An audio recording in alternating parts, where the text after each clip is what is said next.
the great songs. Red Rubber Ball was their big hit, and then the other one was Turn Down Day. Yeah. I think they Paul, might have had one more, and I can't. Paul It's not. Simon tried to make them relevant.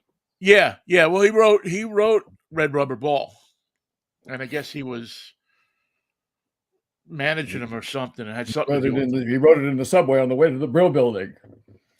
Hey, and the sign says the words of the prophets are written on a subway wall. So they are. I wasn't singing it. I was trying. Usually if you start at the beginning of the song, You get there you sooner go or later. through and you get okay. You mess up a couple of words, but you got it. But when you start to go in the third, you start with the third verse. It's always.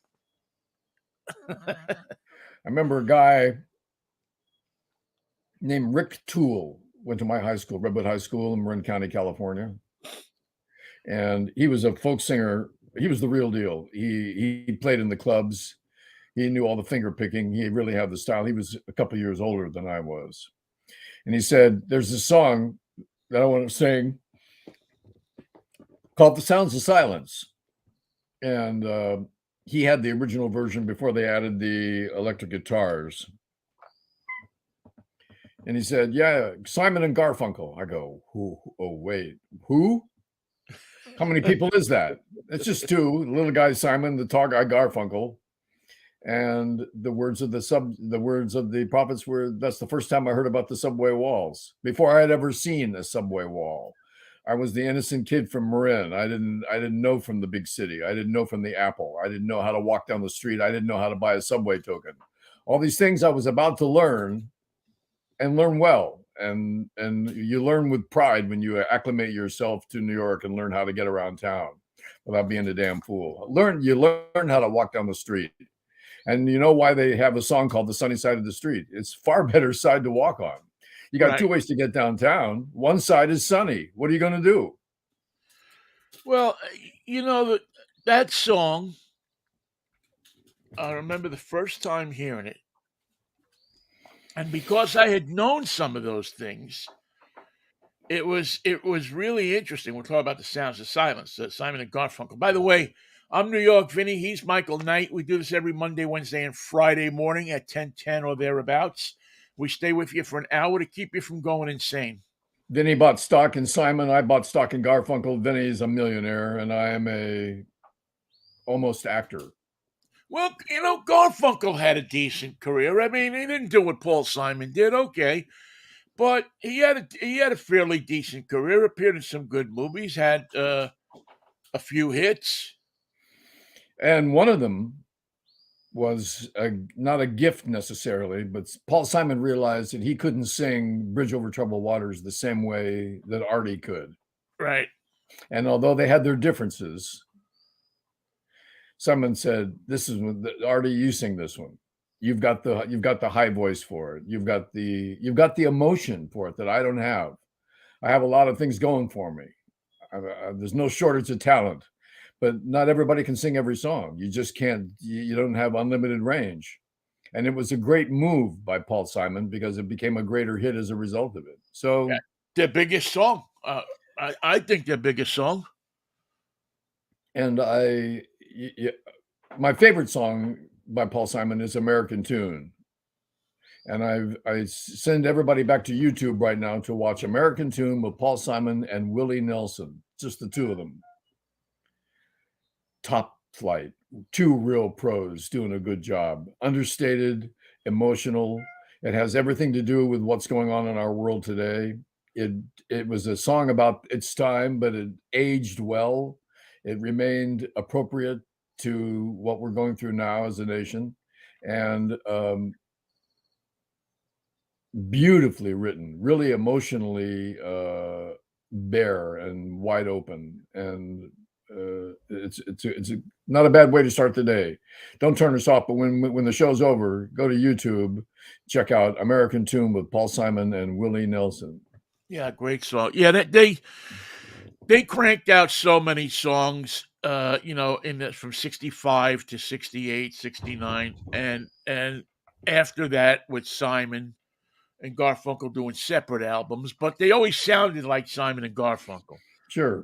So maybe Garfunkel sounded a little less like Simon and Garfunkel and than Simon did, because Simon did a lot of Simon moved into a lot of different types of music. Yeah. He tried his hands at a lot of different things. Diamonds on the soles of her shoes, for instance. Yeah, with Lady Smith Black Mambozo, Yeah. and then also before that, Late in the Evening, which is just a rockin', take off on a Spanish. And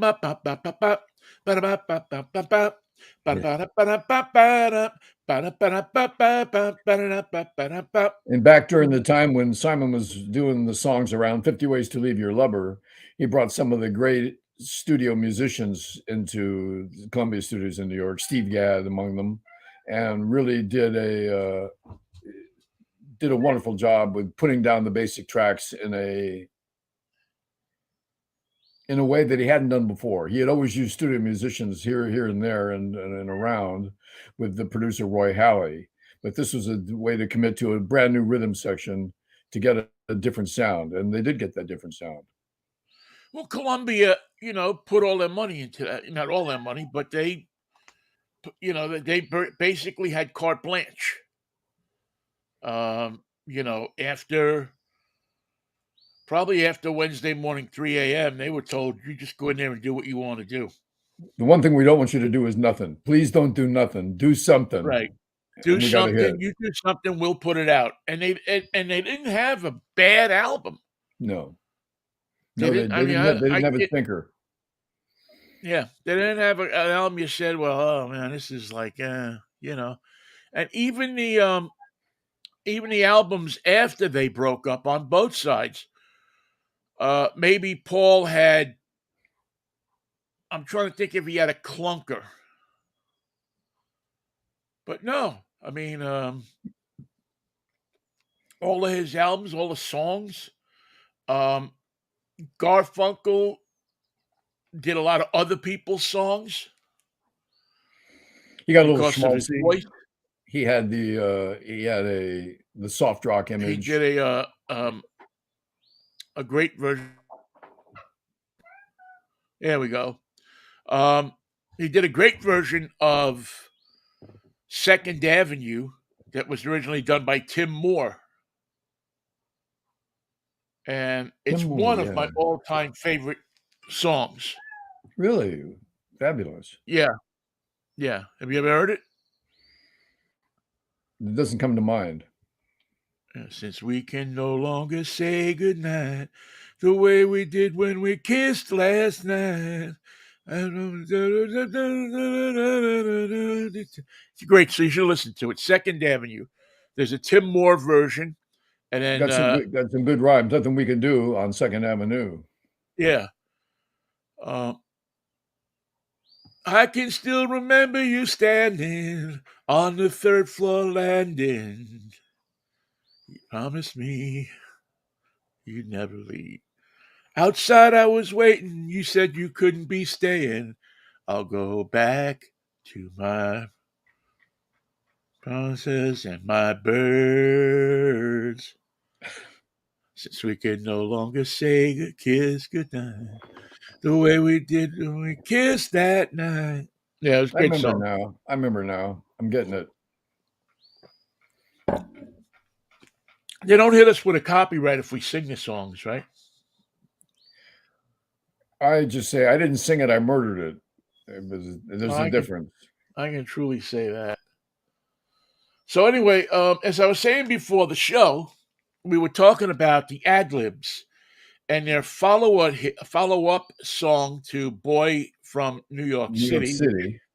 I can't believe there's not many people who don't know that song. Do-ah, do-ah, do-ah, diddy. Boom, boom, boom, boom, boom, boom. Do-ah, ooh-ah, cuckoo kitty. Talk about the boy from New York City. Oh, yeah. Yeah. If you don't know that one. It cooks right along. I mean, it's so natural. It's just a natural hit. Yeah, it's a great combination of soul and doo-wop. Yeah, exactly. Yeah, it really it grabs the it grabs the soul part with the refrain, and the doo wop part with the backup singers do a great backup track to it. And their backup hit was the Blackout or whatever it was called. Uh, New York in the Dark.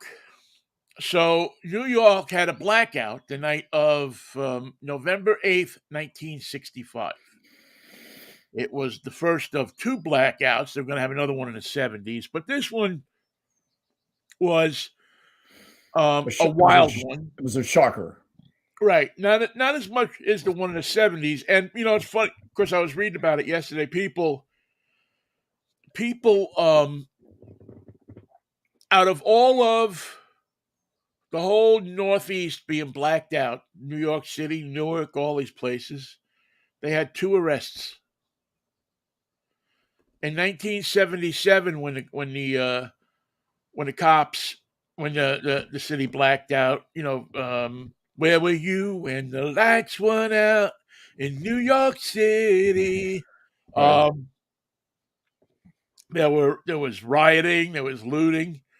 I mean, I remember that night having to sit in front of my father, me, my cousin, two other people were sitting in front of our body shop in Brooklyn with shotguns. A shotgun is a good deterrent when the lights are out. People Yeah, can see that shotgun. They say, the lights were out. How did you see it? No, no, it was a shotgun. We you knew. can see it. Yeah, no, We we did too. weren't standing inside the building. We were standing in front of it. Oh, That was yeah. the trick. If you don't want, if you're inside the building, you're probably going to have to shoot somebody. Because here they But if come. you're outside of the building and they see the shotguns, most people are going to just keep going. They're going to say, "I don't want a piece of Did you this." fire any warning shots? No, we didn't fire any of the guns. We just stood there. We sat out in chairs with the guns, and people went up 39th Street. They were looting up the block. They were looting on the other corner. We didn't get anything. No, I guess not. Yeah, well, there was other people out there with guns too. I mean, Yeah. listen, you're protecting your business. If they were to take us, we would have lost everything. I mean, you have to do something. I mean, you don't want to ever have to shoot somebody. You're just hoping that the gun is enough of a deterrent that somebody walks by and says, this is not worth it. Now, do you want to go into the body shop and get shot, or would you like to come up the street with me and get a stereo? Yeah, I'd say you have a much better chance. Well, what would you like to go home with? A hammer and a dolly, or maybe a brand new Emerson stereo. I'm And what going did with you the what did you Emerson get? stereo. You've seen that on the game shows. I don't know. I don't know what it is, but it's a brand new hammer. That's all I know. Yeah, it's an auto body hammer, and I got a little bit, I got a little dolly so you can straighten out your friend's fender. But that means you got to work. That thing means that you could just plop it in your living room, sit down, and enjoy yourself. And if you can do the double, which is steal an air conditioner from the appliance store a couple of blocks down, Now we have a situation. you got the summer covered. Sorry, but you got the summer covered. And on your stereo, what was the first song you played? The Nights and Lights Went Out in New York City by the Ad Libs. Exactly. New York in the Dark by the Ad Libs. Oh my God. So I crawled down. I saw this one, and you know what happens to me, Michael. I click on something, and all of a sudden I'm watching it, and I'm watching it, and I'm watching it. So I click on this guy who has written a book about Dorothy Kilgallen. Oh, now you're trapped. And you know me and Dorothy, man. I mean, we got a thing going on. It was so steamy that I couldn't even watch. That's how bad it got. I just said, Vinny, I have to leave the room. Call me when you're ready. But this thing between you and Dorothy is too heated for me to just sit here quietly by your side. It was quite a thing, even though I was at the young age of 9. No, 10 by that time. But she was understanding. She knew that your youth and your inexperience were attractive. Right, and she knew that I would take the subway into Manhattan so nobody would find us out. Right. Uh, I get to see a few of those "What's My Lines" from under her desk. Uh, What a wonderful place to be.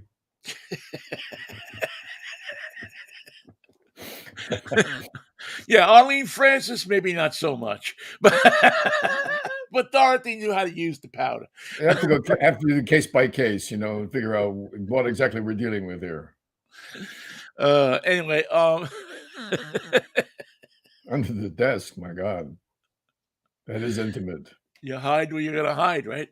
Um, anyway, so and there was this guy who's written this book about her death, and he is of the mind, as are many other people, and it seems to be a theory that's gaining this world of conspiracy theories that we live in now. This one seems to be gaining some traction because I remember I looked for something about her 10 years ago on Twitter, and I found like two or three different things, and that was it. Wasn't much on there.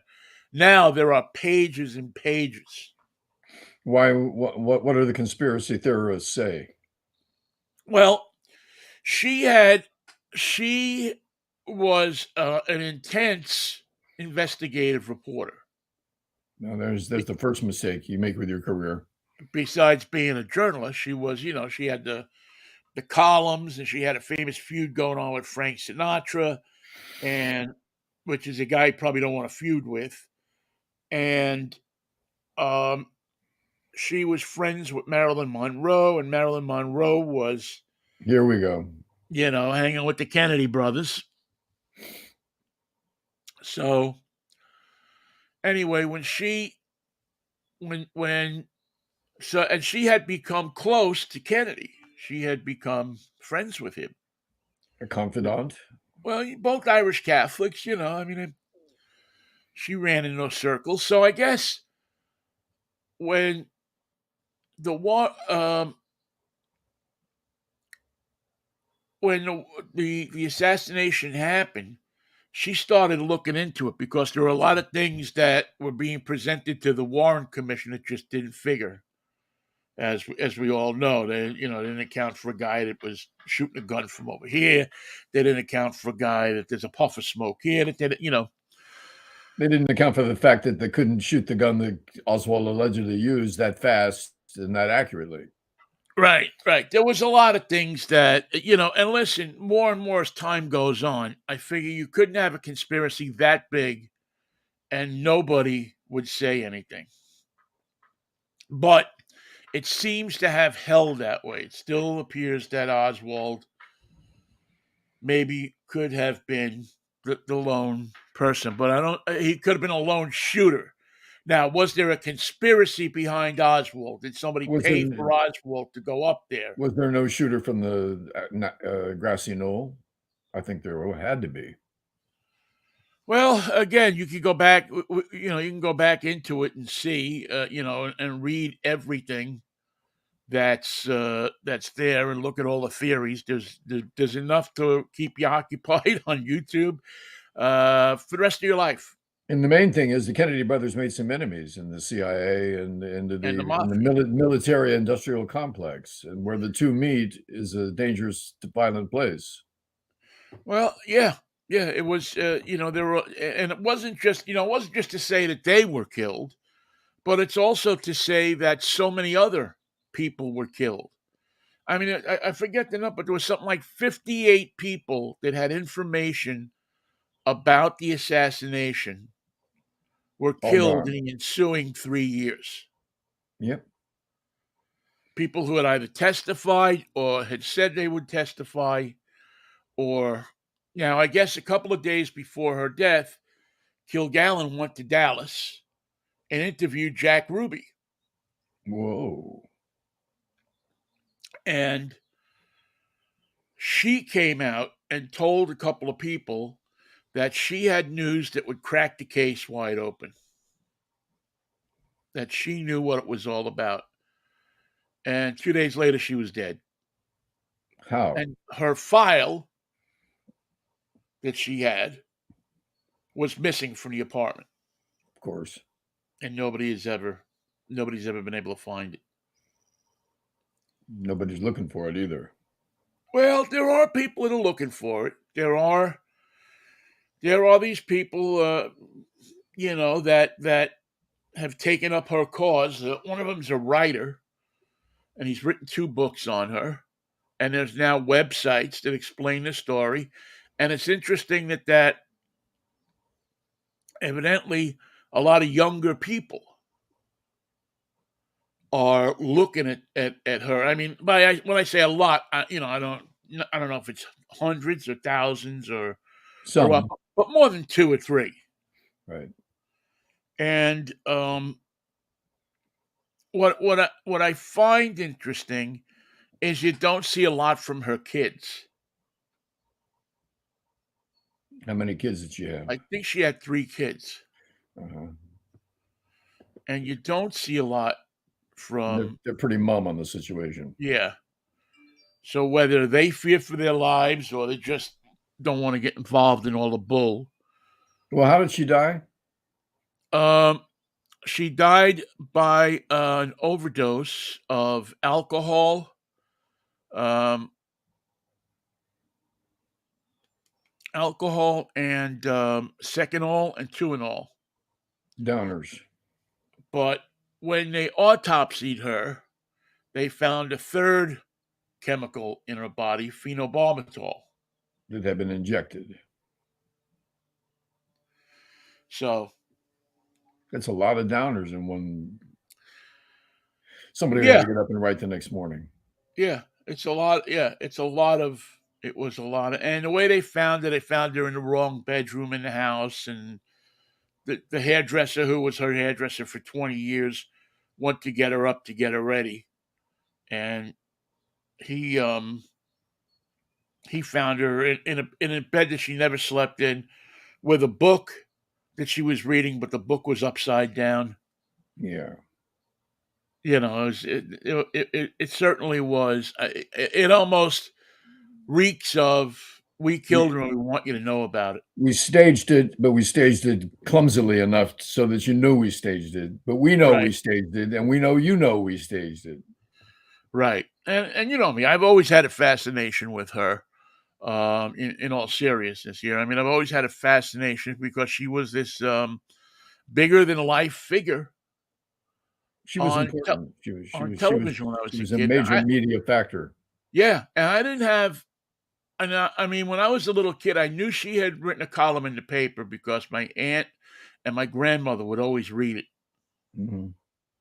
and um, I knew that she was the smartest person on What's My Line. I knew that she got an inordinate amount of the answers right.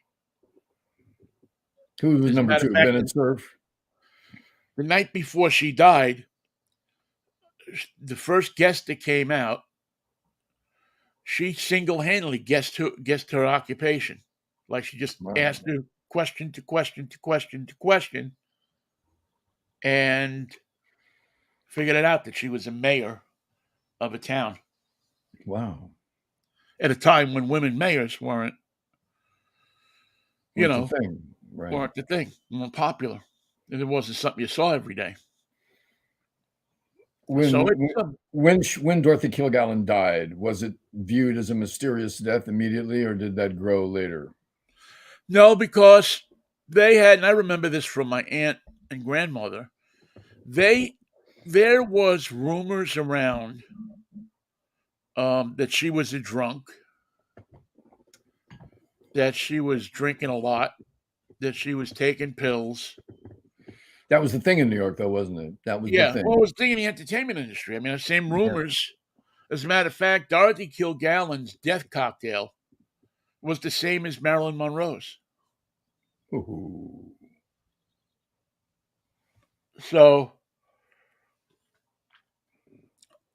So, I mean, I think that,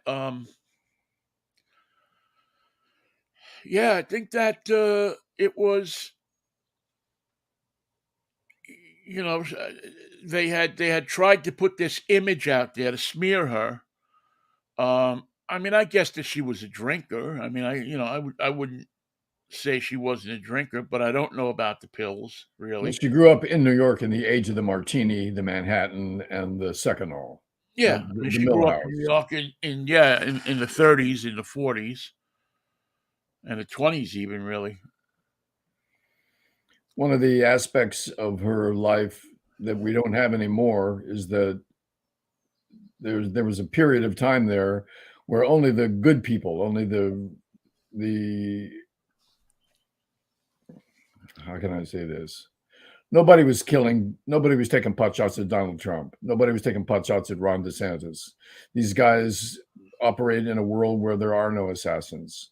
But if you want to lead the people in the right way in a righteous direction, if you want to make decisions based on what's right and what's wrong and stand against what's evil and what's absolutely anti-democratic, you're lining up for a trip to be measured for a box too. And that has turned out to be the American way when elements of the government and the underground decide that they're going to rewrite history and do so by assassination. And it's happened a good many times. Yeah, yeah, I can't dispute you on that, man. It is one of the fears that you have as a talk show host. It's one of the fears that you have for your political leaders. It's one of the fears that you have as a human being, that there are so many guns and they're so easily available that anybody can wipe you out, and you won't know it. You won't even know it. And the latest edition is the 19-year-old Nazi who had his gun and had his target and was in the right city, but couldn't get his U-Haul truck into a parking lot across the street from the White House. He could not get his truck in the lot, and that was a bridge too far. You got your gun? I've got my gun. You got your target? Yeah, I'm going to kill Joe Biden. You know where the White House is? It's right there. What are you going to do? I'm going to get in my U-Haul truck and, oh no, I'm in deep trouble now. I can't get it. Major flaw in his plan. Yeah. Why did he need the truck? He couldn't drive it. He couldn't operate it as a vehicle. It seems he would have been better off with a Fiat 500. He had one flaw in his plan. Well, two really. Two flaws. I think, was it one of the flaws that he couldn't get into the White House? He couldn't get, past that concrete gate. And number two, was Biden home? No, I don't think so. Yeah, I don't think Biden was at the White House. So I would say that's straight up two flaws right there. One of the aspects of that gunman reflecting the greater emotion of the nation is we're trying just to pay a few bills in Washington, and we can't do that. So anything down the road from simple paying the bills of the government is such a challenge that the solution is always, well, we could negotiate or we could just turn to violence. Which you guys are in favor of? Well, let's negotiate violently. No, that's not going to work. They'll pin it on us. Let's just figure it out. Can we be violent now, or do we have to wait and keep negotiating? Tell us when we've gone too far and we have to take matters into our own hands. When they forget that that's why they were elected, to go to Washington and to take matters into their own hands, to do their job, to be representatives.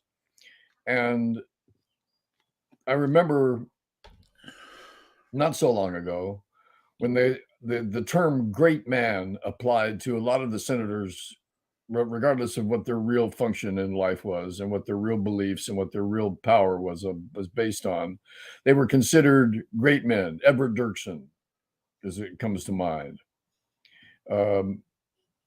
He's only an example of what would be described as somebody who devoted his life and his fortune and his energies to the good of the nation. We don't have those people anymore. We have Ted Kennedy, Pat Moynihan, self-serving little criminals is what we have now, Vin, and they act like petty criminals. They act like petty punks. They don't have any self-respect. They operate on fear and anger, and they're an embarrassment to the idea of government. But there they are. That's what stands in place of what was once the residence of a great man or a great woman who was there in service to the people that they represented. That's no longer a factor. That's no longer an element. That's no longer part of the resume that we're looking for. We're looking for an idiot punk who is angry and willing to take his anger and his fear and sell it for a job. He'll sell it for a job in the House of Representatives. Well, there's a certain bunch of people that, and it's always been like this. I mean, I can't say this is the first time it's happened, but there's always been a bunch of politicians who have come out and said, the darkies are coming to get you, or the Spanish are coming to get you, In fact, they're on their way. or the Chinese are coming to get you. Anybody who doesn't look like you is coming to get you. They're going to How take about the your Irish? jobs. Remember when the Irish were coming to get you? Oh yeah, and the Italians are going to come to get you, and the Scottish and the Swedes and anybody who's not German and English is coming to get you, and anybody who's not Christian is coming to get you, and they're going to use that. And they've been selling that potion for a long time, Vinnie. And I think that, Mikey, there are people who are ready, willing, and able to buy into it. They bought into it with Trump, and now they'll look at a 43-year-old DeSantis, and they'll buy into it with him. But he's announcing his presidency with Elon Musk on Twitter, audio and print only. So it's the most half-assed, limping attempt at declaring your candidacy for the presidency that we've ever witnessed. You can't do it in front of cameras. You can't do it in front of microphones. You can't do it live on Twitter. You can't do it live on Facebook. You can't do it live on the network. You can't do it live anywhere. It's planned strictly as a media event. And I think it's going to come out looking weaker than it might have if he had just stood up in front of all the cameras and said, I'm in. He can't say it, and he hasn't said it. And I wonder if tonight, if he will actually say those words, I declare my candidacy. Well, here's the interesting thing. Who is the person most likely to vote for DeSantis? Is it one of Trump's minions? One of Trump's people who realized that Trump can't get elected again? Maybe they think he's too dangerous. Maybe they just don't want to go through all of that. And so maybe they take a look at DeSantis and he can win them over. Who's on Twitter? Young people. The very people that, for the most part, are protesting him every day in Florida for one thing or another.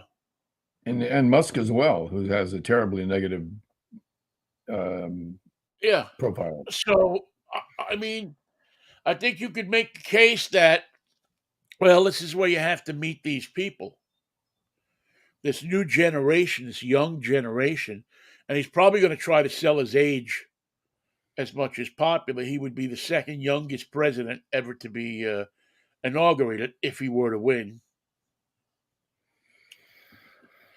But I don't think, Michael, that I mean, for me, he's got to go after the Trumpsters. That's his base. But is he going to go after them trying to get the vote, or is he going to go after them putting them down like Trump would do, putting them down for their choice? Well, I think he's got to do a combination of both. Because here's the thing: the Trumpsters, part of what I think attracted a lot of people to Donald Trump in 2016 was the fact that Donald Trump would say stuff about people, and they wouldn't fight back. They wouldn't say anything against him. I mean, after the first couple of primaries, Jeb Bush faded into the woodwork. Yeah, Jeb Bush basically stuck his tail between his legs and went home. Most of the others that were Republican candidates all faded away. I'm not getting in an argument with this guy. I think it'll be the same. In fact, I don't think the Republican field is complete. There'll be 2 or 3 more to come along. Oh, probably, yeah. And they'll be just as ineffective and hollow as Nikki Haley or the poor guy from South Carolina that announced yesterday. I felt sorry for him. Obviously, Tim Scott, yeah. Tim Scott, what a mess. What a mess of a candidacy that is. The only thing that I think that DeSantis is because Florida is such a national joke, except to the base. The base is where they want for the base. That's where they want to live. So I think what will hurt Biden the most, and what I think people are going to look at, whether it's correct or not correct, is the age difference. Do we want a young leader or do we want an 80-year-old guy? Well, if you're comparing only the age, that would be a question that someone might ask. But if you're going to ask somebody who's put themselves in a position to ban the poem that was read at the Bush inauguration because it was written and delivered by a black girl, a young, inspirational poet who had written pieces and had one for Biden. Now that's banned in schools. One complaint from one parent, it's out. The atmosphere that DeSantis has created is one. I mean, the word Gestapo is always used, but the secret police just kept track on everybody about half the time that you thought they would. The rest of the time, it was innocent people, the citizens of Germany, spying on each other. Right, they got pretty good at ratting each other out. Saved a lot of time. Now in Florida, you got the same atmosphere where the rats are far outnumber the flamingos, and consequently, they are ratting each other out. If you ban 5 books, I banned 10. You banned 10 books, that's nothing. I banned 25 books, and today we got the poetry of the little black chick that read the poetry for Biden. She's finished. She's never going to write another one. We're never going to have her again at inauguration. Forget her name. You're never going to see her work again. This is Florida, where we control history and control the content thereof. Yeah. We don't want you to know what happened to the Indians here. We don't want you to know what happened to black people here. The Seminoles became football players, all of them. Yeah. Yeah, we don't want you to know that there's alligators in the water. We don't want you to know anything. We don't have crocodiles, though. No crocodiles. So you can swim what you want. You got crocodiles, too. Feel completely free of encountering a crocodile because we have alligators who have taken their place. You will not replace us, said the alligators to the crocodiles. Yeah, I just it shocks me. I mean, it really shocks me. It shocks me that he's gonna, it will not surprise me in the next 5 years if Disney starts to pull up stakes even more out of there. I think they have to. Who would welcome them? Who would welcome the new Disneyland? North Carolina, South Carolina, Atlanta. Atlanta's not that far. Atlanta, Texas, Arizona. Texas. I don't know about Texas. New Mexico. I mean, it's got to be East Coast. Yeah. To fulfill the travel needs of the vacationing families from the East. Well, the problem is the further you go up on the East Coast, the colder it gets. The colder it gets, then you only get a half a season. How about Atlanta? Is it too far north? I don't think it is, Mike. I don't think it is. I think that I think you could do something around Atlanta, like south of Atlanta, between Atlanta and Florida. I hope that's the case. I think Disney has the wherewithal and the gumption to see that this is their decision to make, not Ron DeSantis's. Yeah, I just don't know where he, I mean, listen, he wants to show that he's tough, but in showing he's tough, he's also showing that he can't cooperate with businesses on a political level. That he has told a business, his major business in the state, we don't want you here. Or I don't want you here, and I can convince a few people too. Get him out. Get him out. Put him in jail. Lock him up. We don't want Disney. Yeah, that's kind of the truth. I mean, I don't know how many people. I mean, I know a bunch of businessmen signed a letter and sent it to him saying, "Are you nuts?" I can't imagine that the motel and hotel people are happy with him.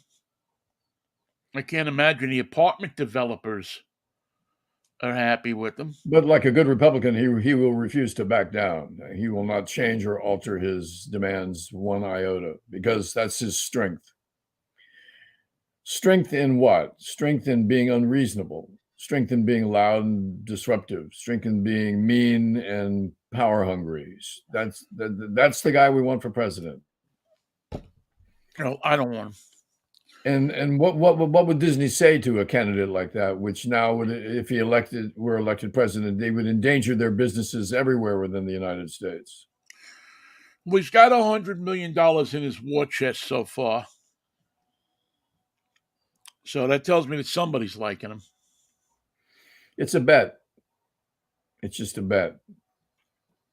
I mean, some people, of course, are true believers, but the big money comes in and they're just hedging the bet. And the funny thing is, the people who bet that way bet on both sides.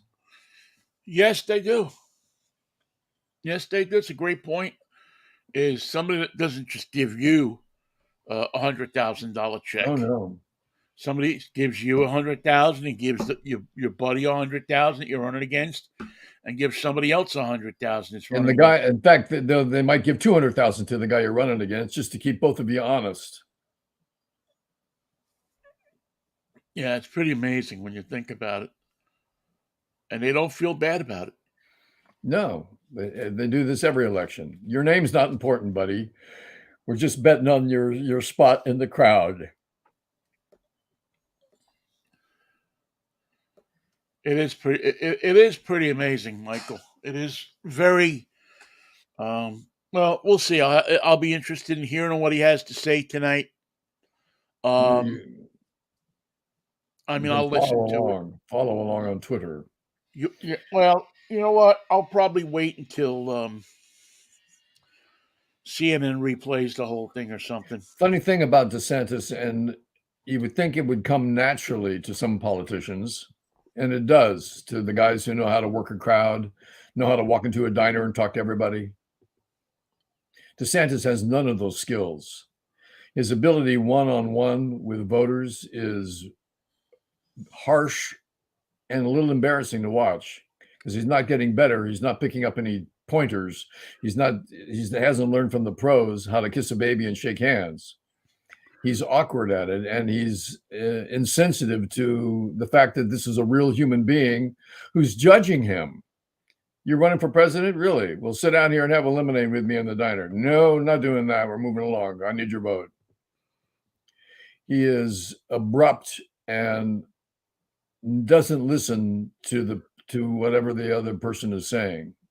He's in the mood to be Ron DeSantis, influenced and advised by Ron DeSantis, brought to you by Ron DeSantis, with the express permission of Ron DeSantis, who approves this message.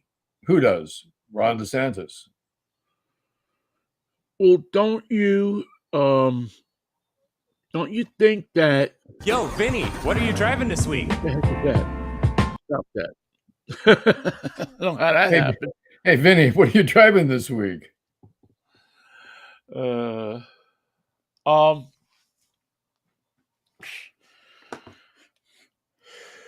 that was Dorothy Kilgallen for a minute. Yeah, I lost my train of thought. I guess all I can say really is that he just he's got a long way to go. Yeah. He's double figures behind Trump. He's we don't know what Trump eventually is going to do. There are a lot of people who think he's going to run no matter what, even if he has to run third party, which would be the greatest thing in the world, actually. It would be very nice indeed. If to have DeSantis get the nomination and Trump run third party in an election that he couldn't win. would I would think you would have to say that that's a pretty good deal for him. And the way Trump's legal schedule is demanding more and more of his time and is going to be happening right in the middle of the campaign, that's one case. There'll be other cases to follow. The Department of Justice still hasn't brought a case that we can look forward to in terms of a court date, but the jaws of just the natural jaws of the legal process, which has been going on so long chasing Donald Trump, are all starting to tighten. And it's really a joy to see the average person like E. Jean Carroll bringing him down not once, but going back for a second bite at the apple. Now $10 million isn't enough because he couldn't keep his mouth shut. And if you saw the restraining order and the order of silence and confidentiality around his latest court date yesterday, that judge painted him into a corner that I would love to see him try and get out of, because it's been a lifetime of defying the courts, defying the judges, and defying the law. And now this one judge said, you won't do it, and you won't do it because I said you won't. And if you do, I consider it a personal affront against the court, not including and not limited to perjury and or obstruction of justice and or a variety of other charges that can be brought against somebody who can't keep his mouth shut about his own case. Yeah, I mean, And he you is. know he won't. Yeah, he is. I think he's somebody to be scared of. I think DeSantis is somebody that you should be, you as a person who loves liberty and life and the pursuit of happiness. I mean, his idea for a great America means books you don't see, no protection against people carrying guns, And more dictates coming from the man on top. Ron and more DeSantis says. right, and more if a company doesn't agree with what I think it should agree with, it doesn't fly. It doesn't get. I mean, what happens if I don't know? Let's take for example, the Seattle Mariners want to build a new ballpark during DeSantis's 8 years. Safeco Field is what, 20 something years old now. Let's just say 8 more years, 7 more years. They want to build a ballpark, but Ron DeSantis knows that, oh, it's liberal Seattle And liberal baseball. and liberal baseball. You know, they pulled the All-Star game out of Atlanta. They let black guys play. They let people from Venezuela play. Taking American jobs. What do I do I give them federal money to help build this ballpark? No. Never in a million. Do I pass laws that don't allow the local government, especially if I have A majority. a majority? Do I pass? I mean, I'm just saying that this is the vindictiveness that we've seen, and this is the kind of thing that can happen.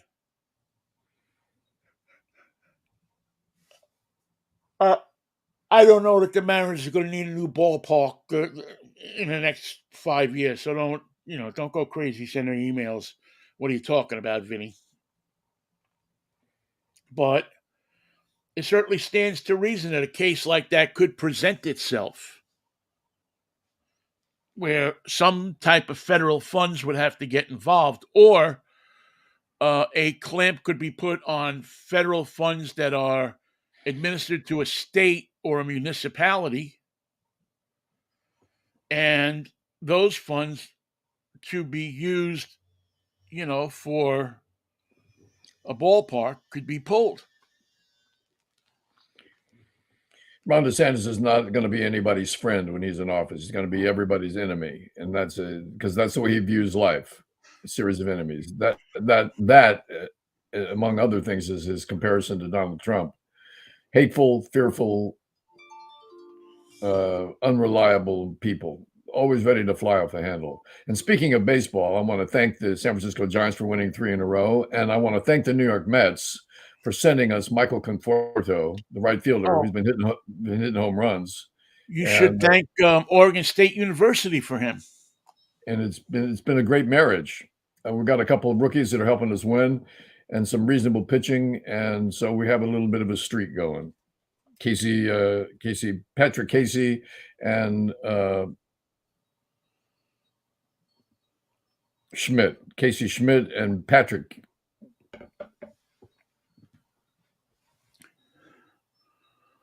I don't know the Patrick guy. I can't find my glasses. They're on your face. Another layer. Casey Schmidt and Patrick Bailey. There you go. They're so new. They've only been around this week, so I don't even know them. Anyway, Conforto with a big bat, Casey Schmidt, Patrick Bailey, the new kids in the infield and behind the plate. And we won a few games, so that's fine. But while we're on the subject of sports, just for briefly, I wanted to salute the Denver Nuggets. They played a hell of a series with the Lakers. They are the better team and showed it. They sustained their effort, especially Jamal Murray and Josic's extraordinary players with extraordinary levels of attention and skill. I was very much impressed, and I think Boston will probably give way to the Miami Heat. And although I have some loyalties for Miami in the past, got to sever them briefly to allow the Denver Nuggets to get the support that they require. And if you haven't watched the playoffs, keep your eye on that team as they enter the finals, because Denver is the real deal. They have a ton of talent, and the Nuggets are on fire. They are on fire. Nuggets have been on fire, and the Heat has kind of been on fire too. Oh yeah, the Heat's looking good. Did you see the squirrel at Yankee Stadium last night? Yes. I know that squirrel. I think that's Larry, if I'm not mistaken, as I saw him go by. Wasn't that Larry? I think he was out selling pennants of pretzels outside Yankee Stadium a couple of weeks ago. Don't eat your merchandise, Larry. I'm just having a nut. I'm having a nut or two. Come on, don't bust my balls. He decided that it would be a good idea to come on in and see if we could pick up some peanuts for the winter. And those poor city kids were astounded having a wild animal run down the rail in front of them. This one guy's leaning on this. You know how you lean on the rail sometimes? Right. This guy's leaning. Here comes Larry. Here comes Larry. I mean, he was so close to him, I think he could smell his butt. Oh, my God. I used to feed squirrels on my front porch in the neighborhood that we lived in before this one here in Pasadena. And we had a squirrel named Baby because he was so tiny. And take the nuts right out of your hand. Of course, we had nuts. That was the magic. We thought they love us. No, might have something to do with the nuts. Yeah. Yeah, my sister has a couple of squirrels that she feeds all the time, and they come by and they say hello.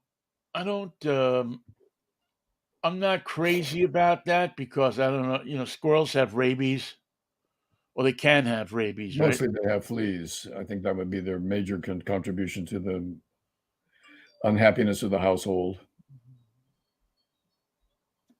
I was just looking for something here. So this is a big travel weekend, Michael, as you well know. That's why I'm not going anywhere. Memorial Day is always. Can you imagine being at LAX right now?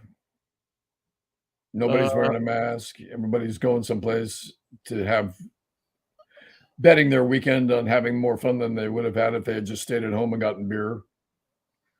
We'll stay at home. We'll get beer. But where's the trouble? Where's the angst? Where's the travel delays? Where's all the people that you have to sit next to that you don't want to know? What about someone freaking out on the airplane? How many people will freak out this weekend? Never get to where they were going. Well, if they're flying Southwest, there's better 50% chance, isn't there? 1 out of every 100. Is willing to go to federal prison to make their point. Yeah, I stay out of planes this week. I know that there's a lot of people who, as a matter of fact, I was supposed to go to San Diego for a memorial service, and I'm not going to go because of a medical thing. But otherwise, I would have been straight in the middle of that whole mess. Whew. And Thursday they say is going to be the worst day. I haven't Uh, flown since before the pandemic. You know that? it happened when we opened up after the pandemic. People had adjusted in a negative, strange, twisted way. And when they met the light of the day and saw the world that they had once lived in, they freaked. They can't maintain their decorum in crowded places, restaurants, concerts, Yeah. cabs, Uber cars, airplanes. It's amazing at how much people forgot. They forgot how to be polite. So in the Times this morning, this airline attendant has things to know if you're traveling, and I like her list. Um, all right, everyone has the right to recline, but there's a polite way to do it. When you recline, don't you look back and kind of ask, "Is it okay if I go back?" I just Or do don't you put my go back halfway and kind of hang, and then if you want to go back more, then you say, "Hey, I'm going to put this back." I don't put my chair back. I do not recline. Ah, And so then you don't have to worry about it. because it's an inconvenience to the person behind you, it's easily avoidable, and people recline to make a statement. My spot is more important than your spot. My Yes, sir. comfort is more important than your comfort.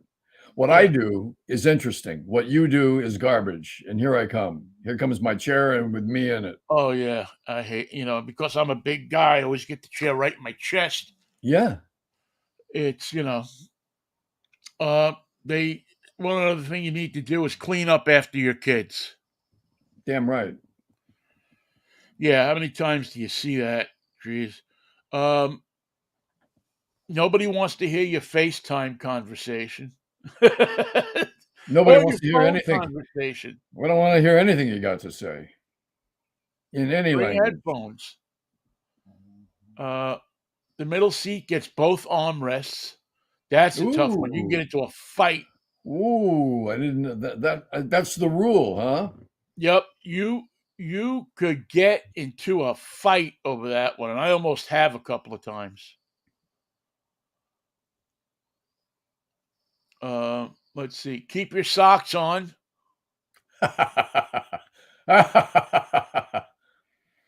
Keep your You socks on, Grandpa. don't discipline um other people's kids. Oh yeah, That's a wise one, no matter what. that's like Uh, saying don't call your friend's dog ugly. I hate right. your dog. Oh, that's an opening for a salvo for a conversation. Use the call button wisely. Don't poke the flight attendant if you want a refill on your drink. Yeah, Yeah, yeah. I saw a video taken inside an airplane. Somebody brought their cat, and the cat got out and spent the flight standing on the seat behind their owner's head.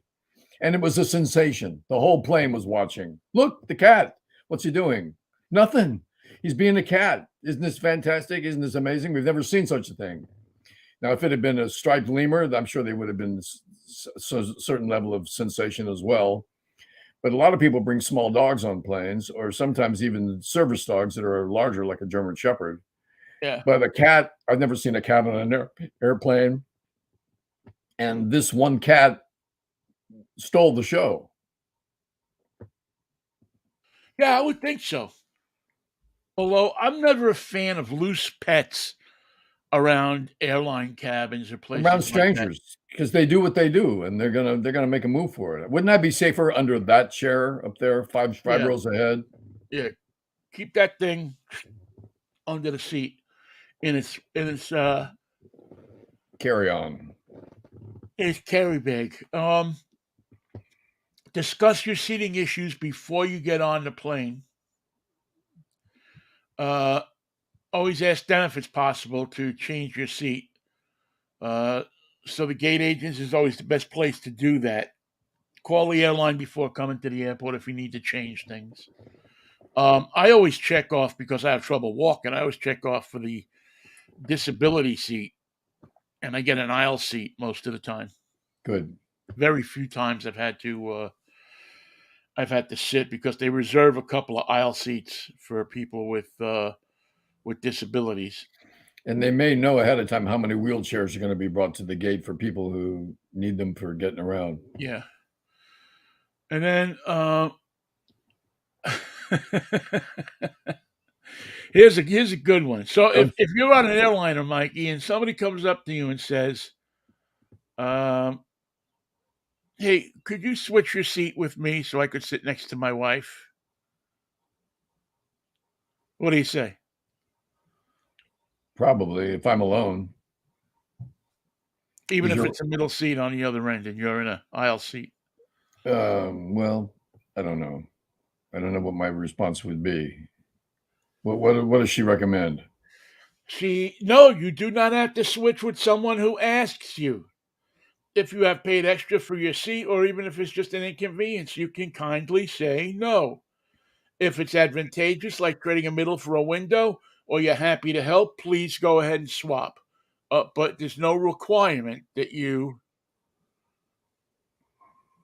let somebody sit next to somebody else. Although you'll usually get a dirty look because I have actually not gotten out of a seat when somebody's asked me.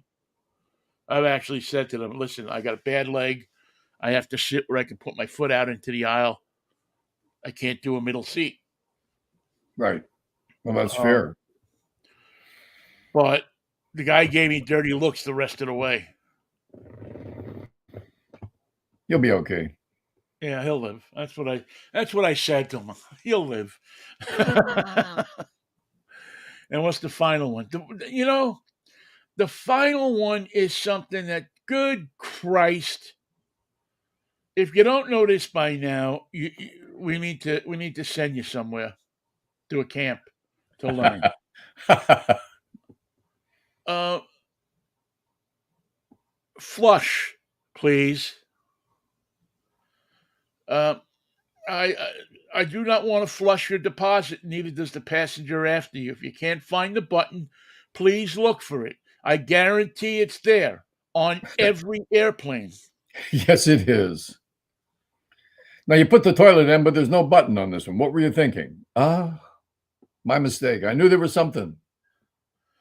I do have a fear. I will tell you that I do get up before I flush because I have this innate fear that somebody told me, like in, I don't know, sixth grade or something like that, that somebody was sitting on a plane and the suction sucked their innards out No. from their butt and killed them.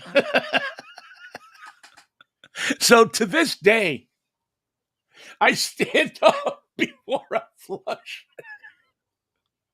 Is there no way to check that in aviation history? Who was killed by a I sucking don't know toilet? that I've ever checked it, and maybe I don't even want to know if it's true or not. Maybe it's one of those urban legends best left Over there. over there. What about the people getting glue from the bathroom or blue fluids in their backyard as the plane comes in? They somehow dumping. Oh yeah, sometimes that container opens up. That's all wrong. I'm sorry, but that's wrong. Yeah, but you're going to get paid for it.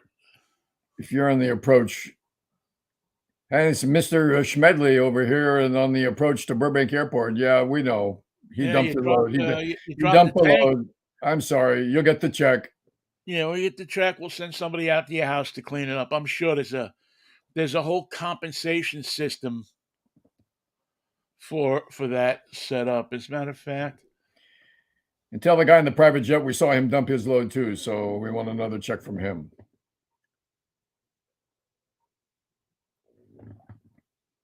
compensation for dumping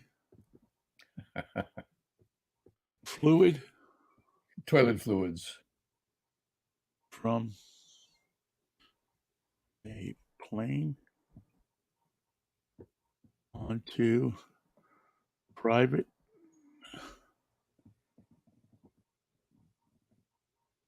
or over by the baggage claim. You don't want them dumping stuff on the baggage claim when people are looking for their baggage.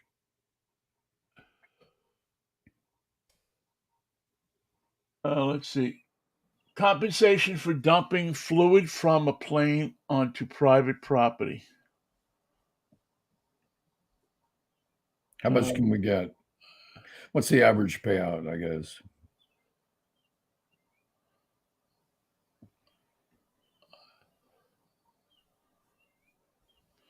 It looks like there ain't many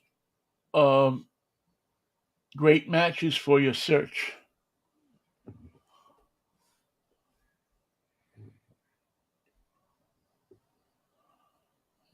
And who dumps the fluid? Can the pilot do that anytime he wants if he gets into a I don't mood? know. I would have to think so. Hold on, folks. I'm blowing pipes.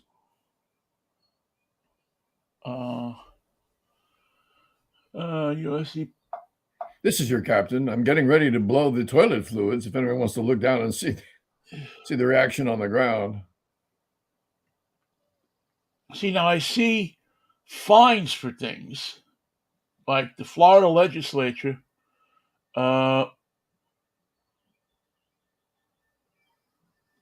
Says that dumping litter is prohibited. You're not allowed to dump bodily fluids. Unless it's the litter of a book that you've just burned. You can dump Right. that. That can flow anywhere.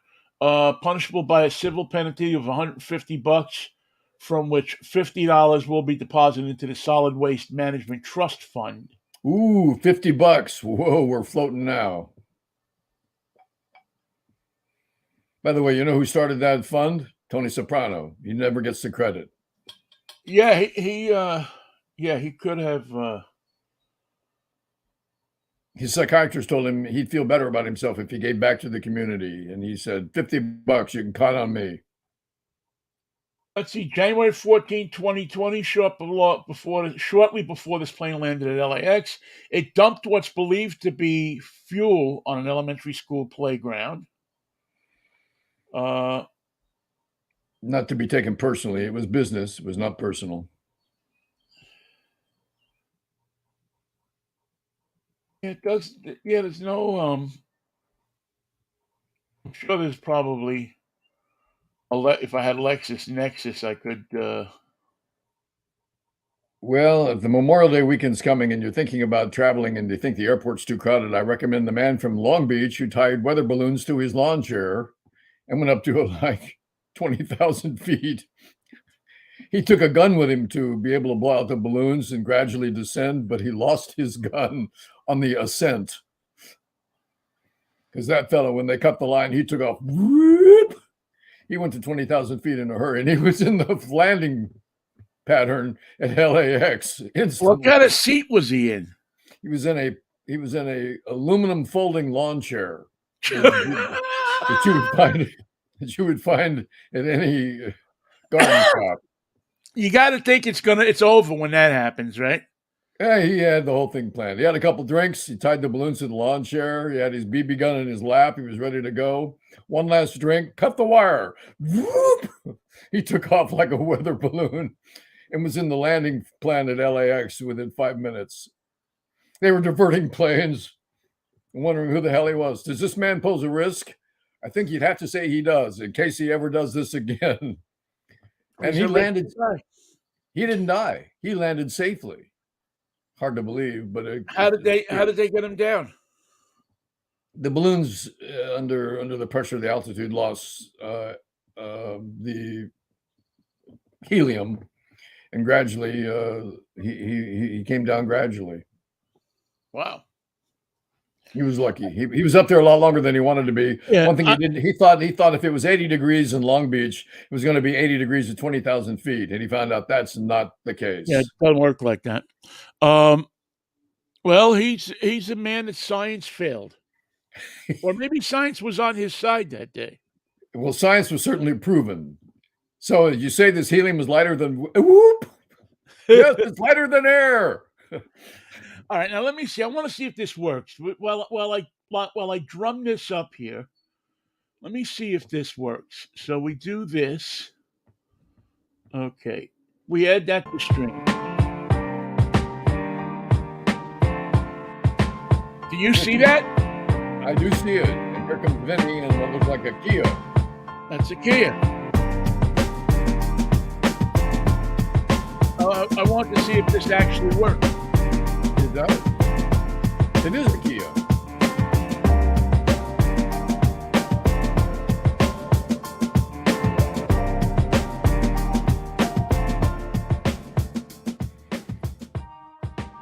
Well, Mikey, that's a beautiful video, I would say. I would say so. It's a little hard to read the. Yeah, I think I got to come up with a better. I probably just got to go to white for those. Yes, that's right. Exactly. I like to put a little color in it, but I think white is the. Is this your neighborhood? A sunny day in Washington? Yeah, this is right down the block, just a park right up the block from me. Oh, it's beautiful. Yeah, it's kind of nice. Well, good. Now I know how to do this right. And that's a commercial. If you don't know Vinnie's show, every Saturday at 8 o'clock in the morning on YouTube and on Facebook and on KKNW at 1150 in Seattle. Every Saturday, 8 a.m. I'm there. Sometimes Mikey is there with me. Who knows? Sometimes I'm there. Sometimes I'm working on the subtitles because I can't read the red. I'm painting them white just before showtime. Sometimes we need to. Sometimes we need to get old race car Bill on. You know, Race car Bill. Hello there. from the home.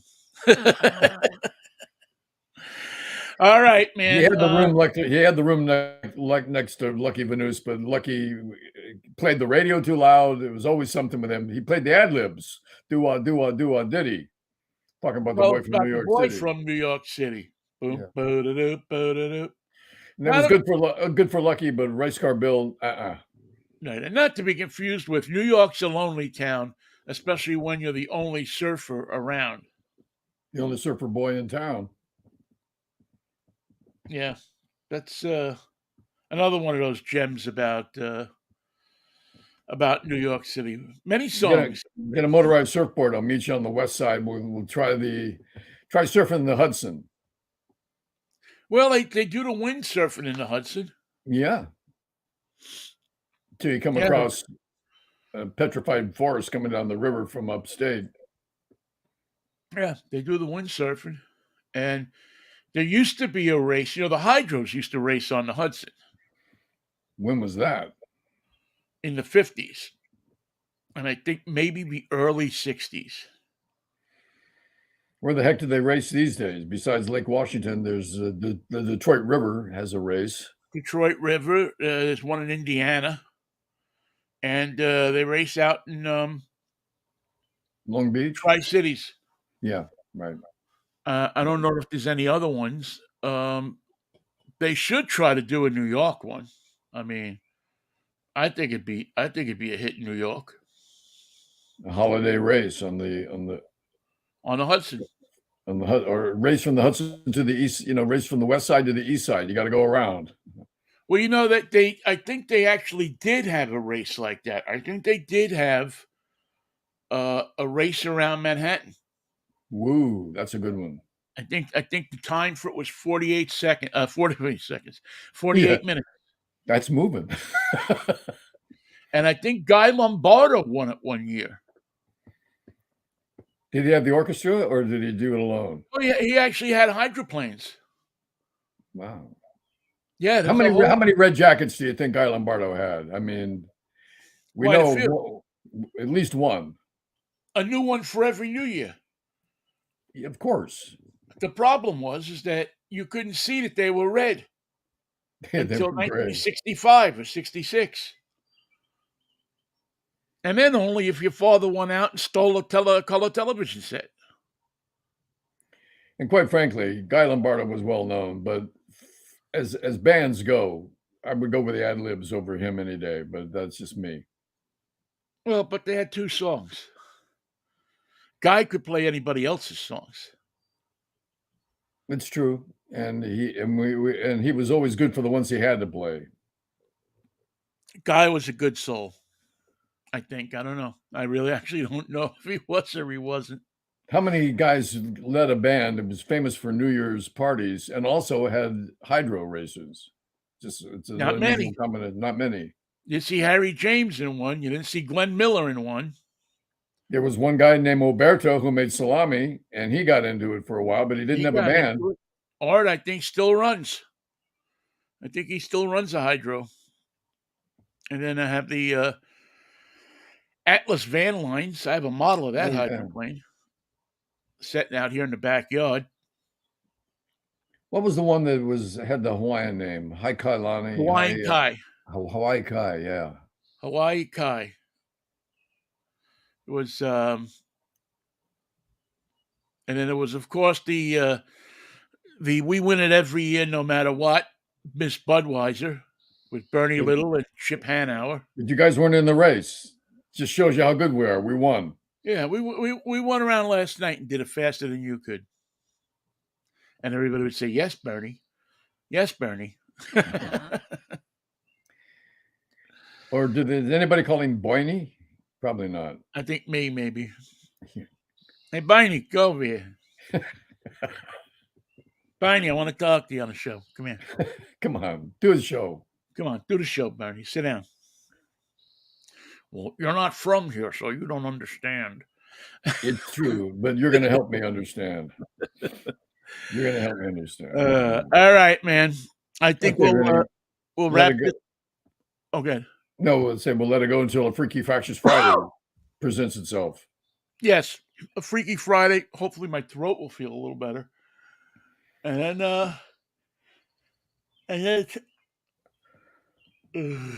on to Yes. Memorial Day weekend. I'm not going anywhere. I'm not on the freeway. I'm not in the air. I'm not on a bus. I'm not on a train. I'm not in a hydro. I'm not going anywhere. Maybe to the store. That's about it. The store's a good place to go. I'll probably go on a picnic. I have to do something on the holidays, so I'll To probably feel- wind up packing up a lunch and going on a picnic. Even if I got to go by myself, it's still that I did it. What's the sandwiches going to be? I don't know. I got a couple of hamburgers in there I could cook, or maybe I'll go get some salmon or something like that. Just go find me a picnic table, or just get a good salami and provolone sandwich. There's no such thing as a bad one, is there? Yeah, Yeah, there are. yeah. Depends on Depends on the mustard they use. where you are. Yeah. Yeah. You know, I used to never get mustard on my salami and provolone. I just like the flavor of the salami and the provolone. Oh, I understand. A little You're- olive oil. You've and a always little been a vinegar. purist. You've been a Yeah. purist all your life. Yeah, a little olive oil, a little vinegar. And that was so good. Oh. From Saucelli's. Either Saucelli's or there was a place down a block called John's. And How you come up with the name? my father didn't like Saucelli. Something on between them. They had a fight about something one day. And so we couldn't go to Saucelli's for like 3 years. You're Vinnie's dad, right? Right. The customer is always right. Please come in, Mr. Riccici. How can I help you? You know what? After about 3 years, we started going in there again. Oh, it blew So I over. missed 3 years of Saucelli sandwiches. I don't know. Maybe they shook hands and made up. I don't know. But I remember Mr. Saucelli had a white 66 Mercury Monterey. Ooh. That's when Yeah. Mercury's were crazy designs, their last gasp. Yeah, I think the rear window went up and down. And you remember also in the rear place, they had the plastic scoops that brought air conditioning into the car. Yep. Forced the air into the car to cool down the car. Yeah, there was some really interesting cars back then in the 60s. I mean, I remember so many different cars and, working on them and that and this and that. I remember we got Saucelli had a cool car. We had a guy, what was his name? Mr. Mark. And Mr. Mark had a 67 Buick GS 450 with a GS 455 with a 4-speed in it. And I don't know how Mr. Mark didn't hit my old man up for a new set of tires every couple of weeks, because I used to burn the shit out of that car. Parking it. Yep, just parking it. And then Where's Vinnie? that. I can't say exactly, but I hear him. He sold that. And he came by with a Mustang Mach 1, Ooh, can I park that for you, Mr. Mark? which had the shaker hood. Yeah. You know, and the biggest thing I could do in those days was to drive was to just park cars on the station, because I was 13 years old. So every once in a while, I snuck a car around the corner. But mostly I was just moving cars around the station. Oh, can I move it? Can I move it? Yeah, go ahead, move it. Put it on the lift. Put it in. Put it in. You know. Oh, the adventure of being 13 years old in Vinnie. My God, look out. It was a good place to be. 67-year-old Vinnie, maybe not so much, but 13-year-old Vinnie was a good place to be. Well, save your green stamps. And we'll get you a new Buick 7, whatever it was. GS 455. Yeah. That car's probably worth about 50 grand these days. Probably paid about $2,800 for it new. Well, for 50 grand, you can't buy a standard Mercedes off the floor. You can't buy anything these days. Average cost on a new car today is $46,000. And everybody's selling you this idea that, hey, we put a fair price on the car. You can't haggle. You buy it online. What do you think of that idea? I think that idea stinks. Bullshit. It is bullshit. The whole It's car business all has always bullshit. been bullshit. I'm helping my friend buy a car. And I've been dealing with car dealers, and I talked about this on the show now online for the last month. And I got to tell you, man, between the price gouging, between the extra dealer incentive money they want to put on there, they're nuts. I'm not paying $50,000 for a Chevy that's marked at $34,000. You got to be nuts. I want to buy the car. I don't want to buy your dealership. I don't want to buy your warranty. I don't want to buy this. I don't want to buy that. I want to buy the car. That's what I want. And I'm not paying $15,000 over sticker for the convenience of buying it from you. And it's ridiculous. And it really makes you long for the Tesla model to spread to every dealer. And it is the company controls it. It's one set price. You buy it or you don't buy it. That's it. That's all. But that's never been the game in selling cars. There is no price. What's the price of this car? Well, I could give you a number. Would that make you happy? But what's it cost me? Go out the door. Out the door. Can you imagine if you had to buy everything like that? You'd starve to death before you got Like yourself if a you Superburger. if you went to a store and you want to pick up like all right, listen. The suggested retail price on this milk but milk's in short supply now. So I'm going to raise it. You got to give me an extra 10 cents on that gallon of milk. And you go to them, you're nuts. I want the gallon of milk for 30 cents. You don't haggle with a fixed price you buy online. It would take you 4 hours to adjust the price. No, not even adjust the price. Take you 4 hours to get out of the supermarket. All right, here's butter. Well, you got butter marked up. You got eggs, butter, and cheese. I'm offering you $1.25 for this. Yeah, well, let me show it to the man in the back. Where through the swinging doors? Yeah, wait, I gotta go to the man in the back. Let me ask my manager. Yeah. What do I gotta do to put you in this butter today? And here's the deal. He's in a good mood today, from what I hear. Yeah, I went that way yesterday. Some guy walked out of here paying $50 for a stick of butter. He just wouldn't listen. Wouldn't come around. We couldn't get him going. That's when All you right, walk man. when you walk in the door with your basket and it's empty. They go up. We got Yeah, one. we got one. All right, man. I will see you Friday. Have a good provolone sandwich. Oh, I will, man. I'll see you Friday, and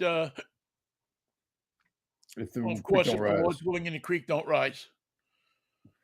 the Lord is reasonably impressed with your show today. So I'd say you're gonna have a great Freaky Friday, a good holiday, and a wonderful show this weekend. Well, then I would say peace, love, and Manischewitz, baby. What a wine. See you, Mikey. Thank you all for listening. We really always appreciate it.